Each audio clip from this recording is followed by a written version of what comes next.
सयकिया बिथांनि थाखाय जोङो फोसावदिं मेलाव दङ आरो जोबोद मोजां अदालगुरियाव बिसेसकरि बिटिसिनि सिङाव जेखिनि 6टा समस्ति दं बावहाय बारा ओरैबायदि मोजाङै बारदों एनडिएनि थाखाय दा बयनोबो प्राइम मिनिस्टार हिसाबै नरेन्द्र मदिखौ नांगौ आरो आसामाव डक्टर हिमन्त बिश्व शर्मानि दैदेननाय जि सरकार बेनि सायाव बिश्वास दङ बर' गोरोबथा मावफुंनाय गोजोन लाखिनाय डेभेलपमेन्ट गासैबो बिथिंखौ नाजाबनानै दा एनडिएनि केन्डिडेट हिसाबै दिलीप सयकियाखौ देरहानायनि मोनसे रायजो राजाफ्रा गोसोखौ थिग खालामनानै लानायखौ नुनो मोन्दों बुंनायाथ' बेबायदि अनेक मानसि बुंनो हागौ खिन्थु एसे थद गोनां मोजां मानसिफ्रा बुङोबा बेनि एन्सार जायो ना होमबा बेलाय सोरफोरलाय आंथ' मिथिया बेखौ बेसेबां रोंगौ खारन मोनसे गोरोबथाया ओरैनो केन्सेल जाया बेखौ गभर्नमेन्टआसो डिसिसन लाफिननांगौ सोरबा बुंबानो जाया बे माबा माइनर देखायलाबायदों बे माइनरखौ जेबो बुजियाखै बेहा बुजिनायनि आंखाल बेफोरखौ एन्सार होनांगौ दं होननानै आं साना आरो बियो बाजेटजों खोथा थायो ओमफ्राय जिहेथु माखासे लिगेल प्रसिडिउरबो दं बेखौ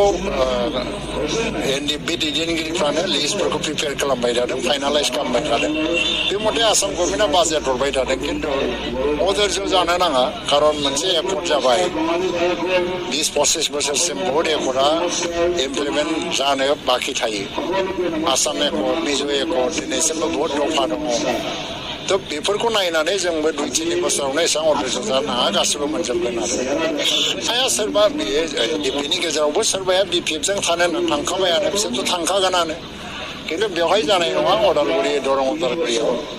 मेजरिटि बर' भट दङ जिखिनि मेजरिटि बर' बिसोरथ' इउपिपिएलजोंनो दङ फ्राय 3 लाख एसे खमसिन एबा बांसिन बे भट दाता रायजोफोर दङ बर'फ्रा बेवहाय बेनि गेजेराव जुदि 2 लाख बा 2,30,000 भट जायोबा बिरोधी दलाव 50-60 हाजारनि बारा थानाय नङा बांसिनानो जों एनडिए हिसाबै थागोन आरो बेवहाय कंग्रेसनि खुनु चान्स गैया कंग्रेसा देरहांबो जानाय नङा बिसोरो संख्या लोगो भटखौ लानानै मोनसे आसा खालामदों खिन्थु जानाय नङा मालाबाबो आरो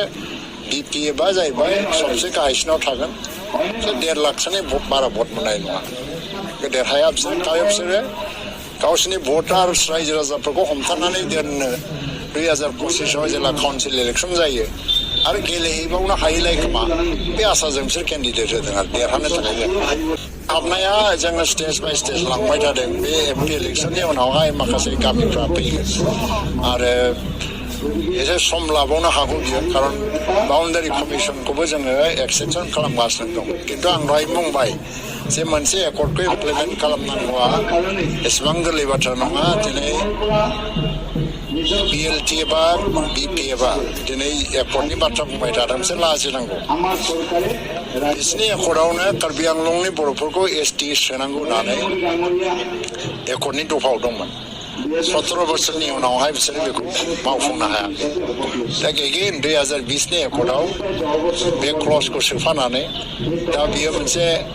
लेजिस्लेटिभ प्रसेसआव दंगासिनो दं मिनिस्ट्रि अफ हम एफेयार्सआ